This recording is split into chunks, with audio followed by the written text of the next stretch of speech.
It's my great pleasure to start our second day of the BioMed-AI Summer School. And today we will start with a keynote speaker that I know for many, many years. I still remember the day I met you, talking about medical liability. This is Professor José Fragata, which is Professor Emeritus of Surgery and co-director of the Heart Center of CUF Hospitals, coordinator of the Cardiac Surgery Unit. He completed his medical education in Portugal and the United Kingdom, received his PhD in medicine in 1991, and habilitation degree in surgery in 1993 from University Nova Lisboa. He's now a retired full professor of surgery at Nova Medical School, having served on the General Council, chaired the Ethics Council, and served as vice rector at Universidade Nova Lisboa. He co-chairs the postgraduate programs in health management and INDEC ISCTE at UL. Professor José Fragata is a cardiothoracic surgeon with a vast experience in cardiac surgery for adults and children and in thoracic transplantation. Having had a long and well national and international career in this specialty, cumulatively with a well-diversified and awarded academic career. Professor, the floor is yours.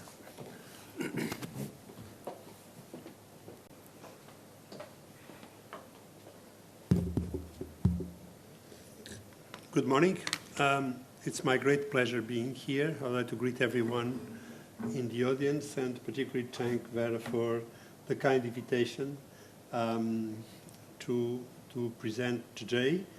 And I'll be talking about something that really, when I got more involved, really struck me by the speed and the course it takes. I think it's important to reflect on how will artificial intelligence shape the future of healthcare, namely regarding promises and dangers. I have no disclosures regarding this presentation. Now, if we look in the first 24 years of the century, there were very big developments in medicine. And I summarized, the most relevant. And they are mainly on biotechnology and pharmacology drugs. Now, organ replacement, I gave a push on that, artificial organs, xenotransplants, regenerative medicine, medication for HIV, functional magnetic resonance imaging, the prevention and control of heart diseases, targeted cancer therapy, 3D printing and bionic prostheses, laparoscopic and robotic mini-invasive surgeries, completion of human genome when the century turned, which will be guiding gene therapy and personalization of medicine, mRNA vaccines for COVID, namely brain-machine interfaces. Well, all these were biotechnological. Now, artificial intelligence came as a common digital tool, which I believe will have the potential to revolutionize every aspect of healthcare. Now, what are the challenges we're facing? Well, longevity is one, particularly in Portugal, in which one of among 4 of us will be 65 years older and older. I am a good example of that, in good shape. Chronic disease, degenerative, more social demand, higher complexity and cost of health care, and the global changes we are all facing today. Now, the direction medicine will take will be probably tackling more on prevention, on early diagnosis, on telemonitoring by using wearables. Patients come and say, well, I'm in atrial fibrillation. It's what my watch says. Self-care, precision and personalization, and so on. Now, artificial intelligence can help doctors by crunching a vast amount of data, combining all the known scientific research on a given condition with data from your devices, and interacting with genetic information ambient, enabling to proceed to some forms of personalized treatment, in which I can even test drugs on my digital twin and then see how they work. The way we use drugs at the moment is that we know that drugs affect the great majority of the population, but not all of us will respond the same way to paracetamol or aspirin. So each one has an individualized response, and AI will help on that.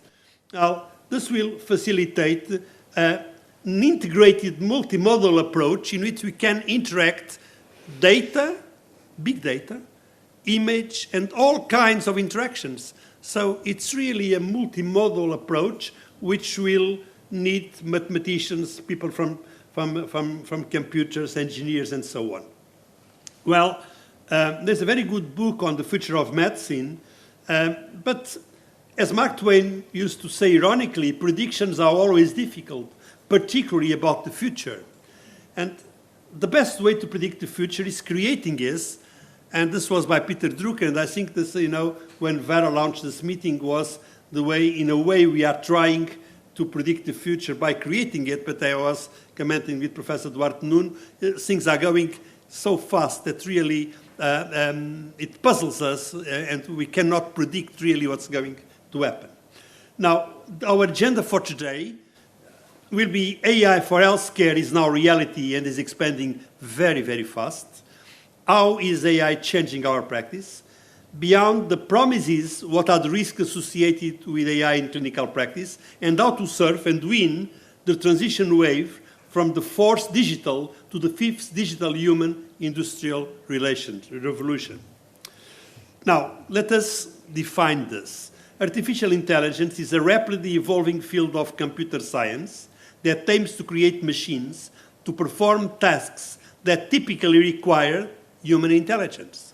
And this is cognitive abilities, predicting from historical data, acquiring knowledge by learning algorithms. AI will not only promote change, but it will induce transformation. This means it's not a transient change, it's something that is coming to stay. Now, I'm not the best person to talk about this evolution because I'm not an expert, but from Greek philosophers, Aristotelic logics and others, till 2020, there was a timeline of evolution. And this is characterized by being fast.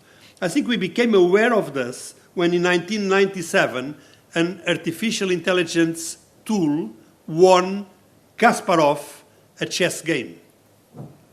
And this was when I was reading a paper from Bill Gates the other day, and said there are two things in life that really struck him.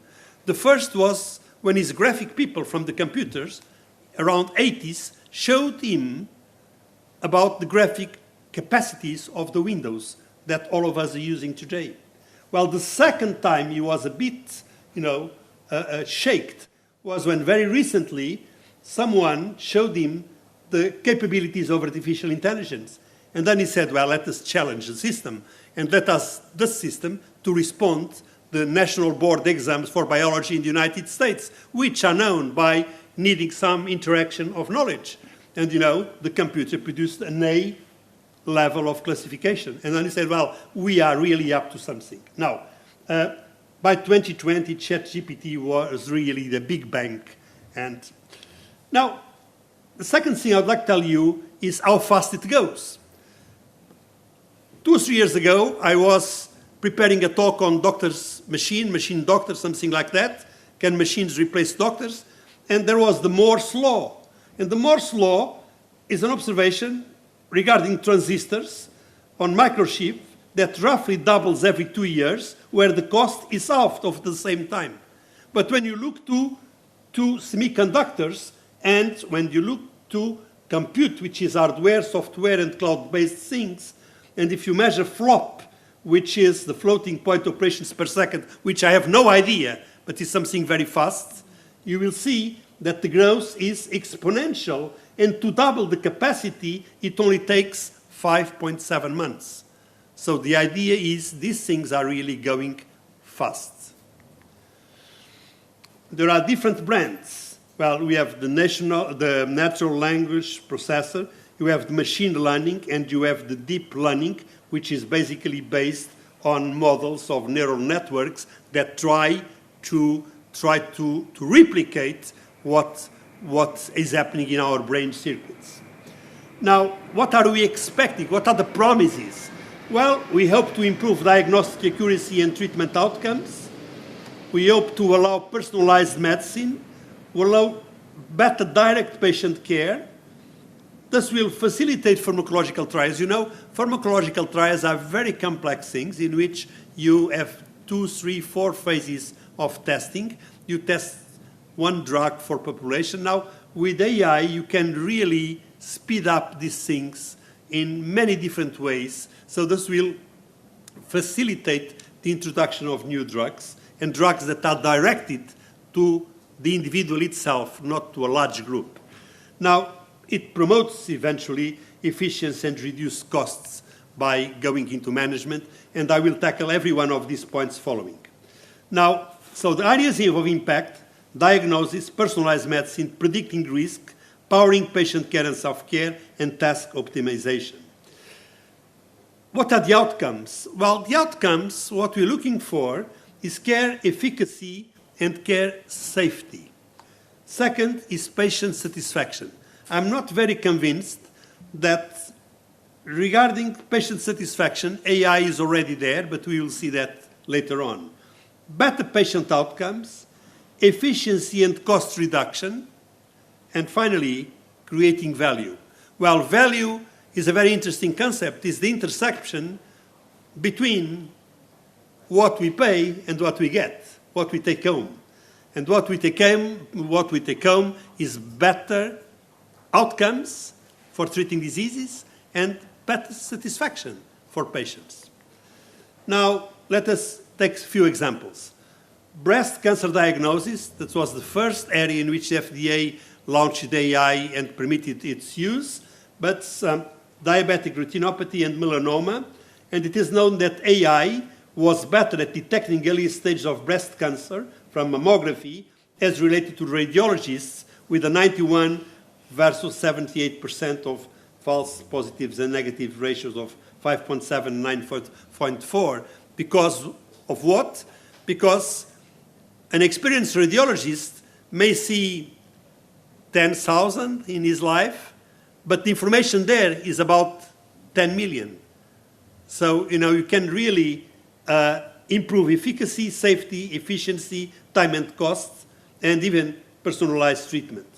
Well, there are now many platforms radiologists can use in which, magnetic resonance imaging takes normally 20, 30 minutes to acquire images. But if you add an AI module, you can easily, and you see the pictures are the same, you can speed it up in a few minutes. So many, many ways regarding image processing.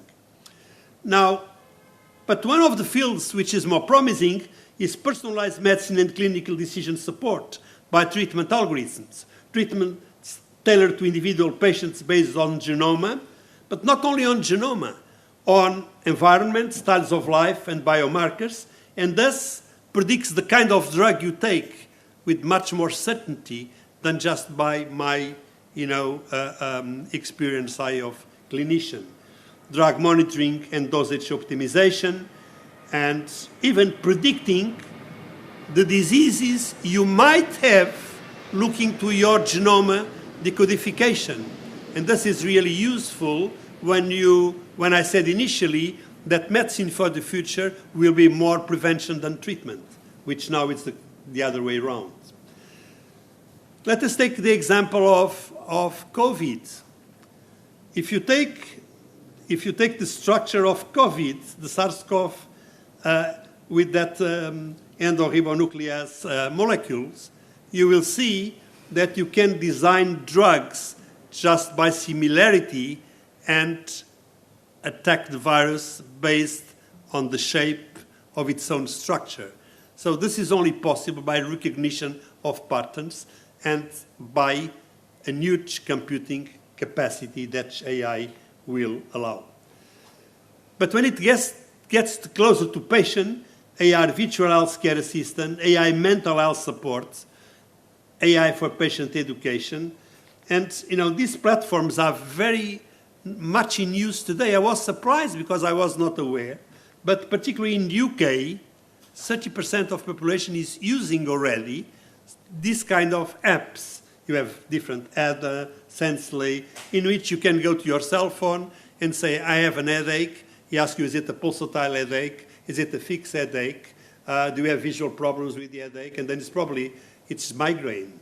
Or you should see your neurologist because it might be, just a brain cancer or brain tumor or anything. So basically, this allows patients to interact with the platform and, without going to a doctor, having your virtual doctor. But you take robotic surgery, which is less invasive, 3D vision, less recovery time and blood needs, more precision, remote surgeries. Theoretically, someone may be operating in the United States and the patient be lying in a bed in Lisbon, less readmission rates, but there is no evidence for better prognosis. Anyway, the American Journal of Ethics said that an equilibrium needs to be achieved between enthusiasm for advancements and healthy doses of skepticism to ensure safety of novel procedures due to initial uncertainty. It's interesting that people from ethics, which are normally older people, and people like myself in my age group, are always putting a word of caution on this, but this is useless. There is nothing you can do. It will go ahead, okay? And you'll see by the end of my presentation that we'll insist on that. But I'm not convinced it will prevail. Now, AI in clinical practice. This is a very important tool, which is the capacity to predict from patterns what's going to happen. Now, you have heart failure. Heart failure is really like cancer. It's awful. It kills you. But heart failure, the problem with heart failure is cost, because the patient, in the last periods of his life in heart failure, goes to hospital very often. So if we can predict the trends for being admitted, maybe we can optimize therapy before they are even admitted. Well, so predicting and preventing all hospital admissions, establishing guidelines, drug information, and one field that is close to my heart is predicting the surgical risk for congenital heart surgery or other surgeries. Is this going again? Okay. Well, these are two papers that I have published in co-authorship very recently, in which, having the characteristics of the disease, the characteristics of the babies, we can predict the probability of dying or having complications after an open heart surgery. And this is very difficult because congenital heart disease is very rare. It tackles one patient in 4,000 newborns. So normally you'd need a huge amount of figures, to produce some correlation for risk prediction. But with artificial intelligence and decision trees, you can really, with not so many cases, have a very strong capacity to predict how many of these patients will survive or will die, to tell parents, to tell patients, and basically to compare your own performance, which is our second paper. And then you can really benchmark units, because if a unit operates on patients with complexity X, which has a predicted mortality of a given value, and if they are above or below, then this unit is better or worse. And this is very important when you're deciding where to put money and where to go. Because as a patient, I might well know which units are performing better on each type of pathology. So this is the result of AI. Now, but in management, and this is really important for the managers, AI can connect all the health ecosystem, patient, hospital, industries, streamline routine operations, timely information on real time, facilitate clinical management, facilitate value-based healthcare, which is a tool, resource allocation, and so on, and even having a small computer going to your room. Many years ago, let me tell you, so it was some 12 years ago probably, I had some funny image in my brain scan and I went to LA for an opinion, because for a second opinion. And while I was waiting for the neurosurgeon to see me, the nurse was showing me the unit. I was supposed to be operated, which eventually did not become needed. And so she showed me a little robot. And with the robot, she told me, well, this is how the chief of unit makes the ward round in the afternoon. So he was in his home, and the robot will go to the room of the patient, say, hello, good evening, I am Dr. X something. I don't know how patients will feel about that. But 10 or 12 years ago, this was already reality in LA. Now, a combination of artificial intelligence, automation, robots could help move resources around the hospital and process tests results more efficiently, while administration-focused chatbots will help guide, greet, or book in patients to reduce waiting time. So, of course, management will tackle on this and will make profit out of it. And to see it, now, if you see virtual assistants, clinics, diagnostic labs are already being used. And I learned that CAGR, which is a compound annual growth rate, is the annualized average rate of revenue growth between 2 given years. From 2024, regarding AI tools, will increase till 2029, 48%. Well, nothing is growing at this speed at the moment. But there are dangers. And the quality of medical information is critical and may be jeopardized the benefits of AI use, because biased data will lead to biased results. They call it hallucination. Hallucination is a tendency to fabricate false information from data. And if you believe that data, that's very dangerous. Now, data privacy, availability, and security, which GDPR and EU AI Act 23 are trying to protect. Now, risk for patient autonomy and privacy, risk for cyber attacks, legal and regulatory aspects, risk for losing humanity in medicine, and risk of replacement of human doctors by robot doctors. Well, about this point particularly, Warner Slack from Harvard Medical School said, if a physician is afraid or can be replaced by a computer, then he or she deserves to be replaced by a computer. Well, I mean, this is one of the that is resisting to the AI growth. Now, the risk mainly is in what we call AI's black box. There are the things that we control less. That are the things we cannot explain in AI, and they are things that we don't even know we don't know. I'll give you one example of my practical life. You know, we all have an iPhone. Most of us will have one of those Apple phones. And they send us groups of pictures from Google Photos. It all happens. You see, and son, you get your pictures from summer, that day, in the beach, with your friends, blah, blah, blah, blah. Well, this one that I received a few months ago was about food, imagine. And this was some healthy cooking I did in university. This was with my wife in Thailand. That was my sister-in-law cooking. And that was a national dish, which is alheira com ovo estrelado e espargado, very good one. And then there was a soup there. There was a soup. Well, the problem with that soup, the blue thing, the problem is that soup. I mean, I was really, my stomach was revolted because, you know, that soup was a picture I took in theater from a heart tumor that I operated, a myxoma, a left atrial myxoma. A left atrial myxoma, the tumor was huge, and I had to cut it in pieces to remove it out of the atrium of the patient. So you see, it was sold by artificial intelligence as a soup, but it was a myxoma that went to the pathology lab. Now, challenge to digital transformation, dehumanization risks, automation risks, blah, blah, blah, you see. Now, this I extracted without permission from Vera Raposo. And AI, we want to be trustable. Trustable.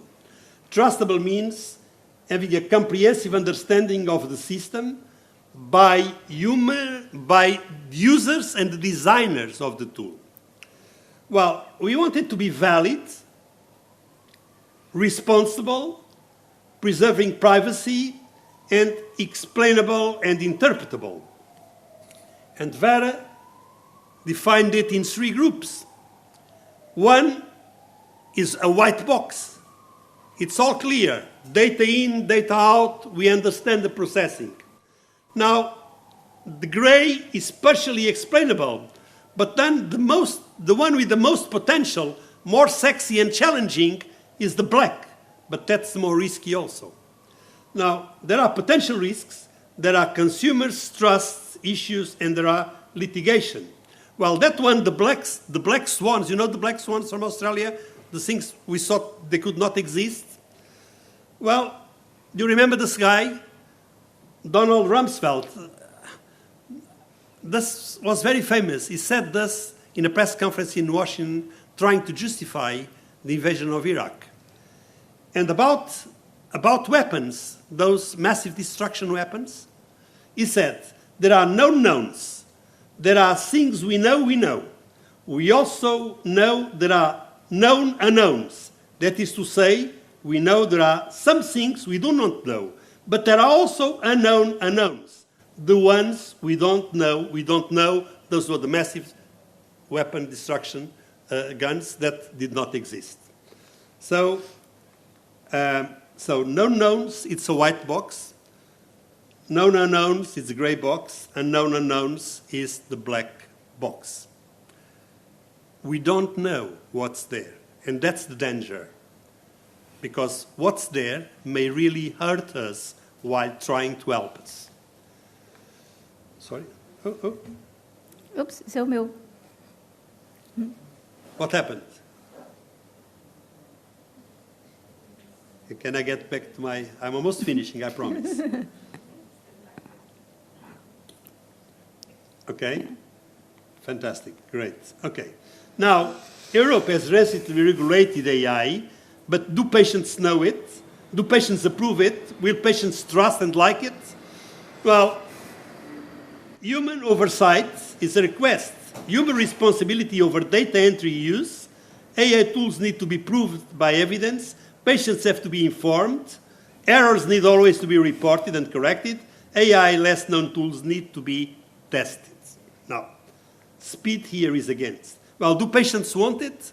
Well, I don't think patients are much comfortable. This is an inquiry in the States very recently. And when patients asked if they would like to be treated by AI tools, 60%, particularly the older ones, will say, no, thank you. Now, finally, this will be my last 2 slides. How to serve. You know, there were different industrial revolutions. We had mechanization in the 18th century, machines. We had electrification in the 19th century. We had automatization in early 20. Then you have digitalization, and AI is in the digitalization area. But we should be on the 5th industrial revolution area, in which the tool should be under human control. And this means human-centeredness, respect and empathy, equity, ecology, and sustainability. While using AI tools, we should always fuse the physical, digital with the human and social. We should foster collaboration between human and machines to complement and empower people, not the way around. And we should create value for people. It's a sort of God's finger in Sistine Chapel, in which you have the bionic digital and the human. Now, this guy is Jim Schnapp. He was advisor to our mayor in Lisbon when he was in the European Union, and as a commissary. And I think he still is the CEO in Siemens. He wrote a few books on how to make technology and humans compatible, which I strongly recommend to you. Well, medicine of the future will be high technological and more digital. AI is a tool always to be under human control. Professionals are to lead transformation. new technologies as AI must be tested and create value. Patient-doctor relationships should be preserved, always humanized, and never, never, ever be replaced. It's critical also to prepare the doctors for the future, because I don't think medical schools are already tackling on this. Now, this is my last slide. João Lobo Antunes was a good friend of mine, was a neurosurgeon that died a few years ago, but he was a philosopher also. And in one of these books, exactly 12 years ago, he wrote this, which I chose to close this conference. I don't know what awaits us, but I know what worries me, is that medicine, excited by science, seduced by technology, and stunned by bureaucracy, erases its human face and ignores the unique individuality of each person who suffers. Because although we have invented more and more ways of treating patients, namely AI, the way to alleviate suffering without empathy or compassion has not yet been discovered, and I believe it will not. Thank you very much.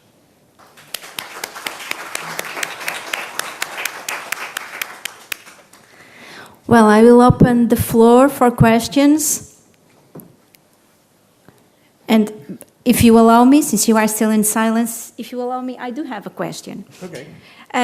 Because apart from, of course, the more technical parts on cardiac surgery, I heard you many times talking about two main issues. One is patient safety, right? Mm-hmm. You have so many books on that. And the other is doctor-patient relationship, which kind of relates with that last slide, the need of empathy. And I see AI, actually I will also refer that in my presentation, and I believe AI has opposite effects on these two paths, because in terms of patient safety, it's an added value. In terms of doctor-patient relationship, probably not so much. With all your experience, how do you see that? Yeah. Thank you, Vera. Well, I think regarding patient safety, this is a very useful tool, the same way that automatized prescription of drugs in pharmacies and electronic prescription has increased safety, because there are not a lot of human interfaces. So we prescribe on one side, and then the medicine goes to the bedside of the patient. So there will be no human interfaces, because we are the ones that make mistakes. We are the ones that commit errors. Now, systems cannot solve everything, and if systems have a poor design, there can be hallucinations also. So there should be mechanisms to control the system itself. So there should be backup systems. I recall in the private hospital where I used to work, some 4 or 5 years ago, there was a cyber attack. And for 1 month, we had no data from patients. We could not even prescribe drugs. So there should be backup systems, because these systems are, but again, this will improve safety. Why is it improving safety? By automatization and by taking care of repetitive tasks for which humans are not good. We are not good in repetitive tasks. We just get tired and exhausted and not interested. So if you get machines to do that, now there should be control. There should be human control for design, and there should be human control for backups, and should be human control to see the performance. Now, regarding humanization, now that's not an advantage. I think it is a big risk. And again, I was about the same age. We are talking about with Nuno, and it will happen. You know, I may be screaming. João Lobo Antunes could have written. People in my age will address this, but in fact, when someone of us gets a bad news of some severe disease, it's not a machine. You need some human touch. You need some hand on your knee or on your shoulder or on your hand to support you. And I don't see at the moment that AI will be able to do that. But again, it's difficult in my head. When I started my career, we had no computers. We had no cell phones. We have platforms, big ones. So it's been a big change in a few years' time. So maybe the people, there are some very young people in the audience, people in their 20s will accept this much better. But I don't think the human touch of medicine can ever be replaced. And if it is replaced, it will be no longer medicine. It will be technology. Technology may cure your life, but may not cure you completely.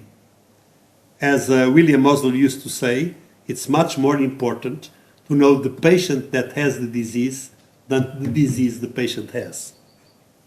So this human aspect of medicine, I'm totally convinced, not because I'm old, but I'm totally convinced that it is irreplaceable. I mean, I wouldn't like to be treated by someone going in my room with a funny voice, saying that I am Professor Fregat, I'm coming to see you tonight. I mean, I would like, when I was in active clinical practice, I would go sometimes in a winter night and see, the patients would recall that I went there on a Saturday, it was raining and thunderstorming just to see if it was good. Then he was worried about his creatinine level. And we are not only physical. We are physical, mind, and soul. So you can cure someone physically, but to heal someone, to cure and to heal are different designations. And you may cure someone in someone's disease, but to heal a person completely, you also need that human touch. And I'm afraid that AI might not tackle on that. Anyway, yes, 2 questions here and then there. Thank you for this wonderful presentation. You touched upon many, many interesting things related to medicine and discoveries, and innovative, indeed, solutions, smart solutions many times from AI for medicine. I was wondering though, because just recently in 2021, AlphaFold 2 came up, and at least for structural biology, it has changed it. And this year, AlphaFold 3 came up, which means that proteins can now, their structure can be predicted to more than 98% accuracy. And with additional tools, we can add ligands that can actually speed up a lot drug discovery and development. And I'm certain that medicine will be affected, for sure, because you'd mentioned precision medicine, therefore, we will come up with faster new drugs, will speed up this 10-year plus process that is required in clinical studies. So do you think that the students, the medical schools, because I know they're not, but what is your experience, at least here in Portugal? Are the curricula revised frequently enough? Are the students aware of all of these new discoveries? To be honest, I don't think so. I had responsibilities in medical education in this country for many years, and even for things like patient safety, what I normally call the other face of medicine, the social interface. The students are not very well prepared normally. And I don't think the teachers are even prepared for AI. So how will the teacher, But having said this, I think the only opportunity we should seize to prevent the dehumanization of medicine regarding AI is teaching AI tools in the medical school from yesterday, from now. That's the only opportunity. Because what will happen is that if you're not preparing those kids, which will be future doctors, they will just be launched in the market. And one of the big risks, AI became a big business, as I showed you by that GI, something that I even not understand what it is. Now, 48% growth. I did wrote on my slide the amount of $1 billion or euros or whatever involved on this. this will be yet another area of business. And that business will drag medicine. And relation between business and medicine, it's not always the safest one. Okay? Because the managers looking after this have no sensitivity whatever regarding medical issues. Sensitivity for medicine have the doctors and the patients when they need it. When they need it. So I think the opportunity will be to very fast put AI education and, of course, computing capacity, practical computing capacity in the medical students. At the same time, given them the humanity of medicine, which medicine without humanity is not medicine, basically. It's a biotechno something that can cure you. You may be cured by a robot. A robot can extract your gallbladder, but cannot heal you completely. Yes. Good morning. Oh, whoa. First of all, thank you very much for this insightful presentation. I wanted to ask, when you talked about the, of course, I agree that the way to go is to prevent and not treat. And when it comes to diagnostic prediction of diseases, I was just wondering if there are any concerns when it comes to overdiagnosing. Because, for example, I've been seeing all over social media some devices that someone with money to pay can go and make some kind of genetic predispositions to any kind of diseases. And I find it maybe a problem when it comes internally, because I feel that when someone don't know about medical terms, maybe that can induce more stress for the individual to know that there is a predisposition to certain diseases, and external factors such as maybe our health system doesn't have the conditions to be prepared for that. Well, I was just wondering if that's a concern or if it doesn't make sense to think of that yet. It does, thank you. I think the world became aware of that when Angelina Jolie started removing body parts. I think it was the breast and then the ovarian and then I don't know what. She's still a nice-looking lady, but she actually removed some pieces because she found out that in her family there was a propensity for some forms of gynecological cancer. So this is a good use of personalized medicine. Now there are some bad usage. In humanity, in medicine, you have some Pandora boxes we should not be opening. Euthanasia. I don't see the reason why doctors should not help patients to die if we help patients to be born.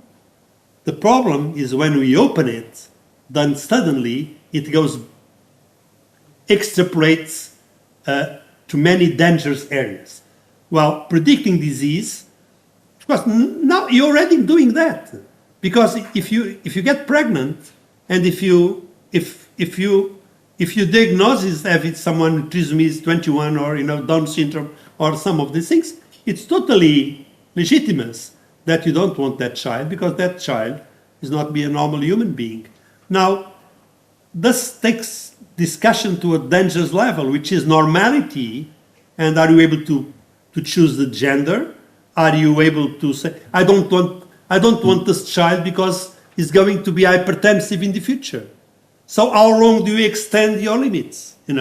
So this is yet another Pandora box, and it's a very dangerous one. And it will come. It will come, because I'm sure that in 20, 30 years' time, I will not be here, but in that time, I'm sure a baby will have his genome profile and will know what kind of disease you'll be having. Now, that's good, because if he's going to be hypertensive, their parents can say, you're not taking any salt, you're taking statins from early ages. But then say, no, we don't want a baby that's going to be hypertensive. And that's much, So I think we are really in the process, opening some very dangerous Pandora box, which will have an ethical framework and will have a legal framework, and that should be regulated, you know, between ethics and law. As Did I respond? Yeah. As I said yesterday, there's always a lawyer in the picture. There is always a lawyer. Well, I do suppose you have so many questions, but if I'm not mistaken, we cannot proceed anymore. Professor Fragato will still stay around for a little, so maybe if in the coffee break you want to approach him, and we will pass now to the next panel. Thank you so much. Thank you.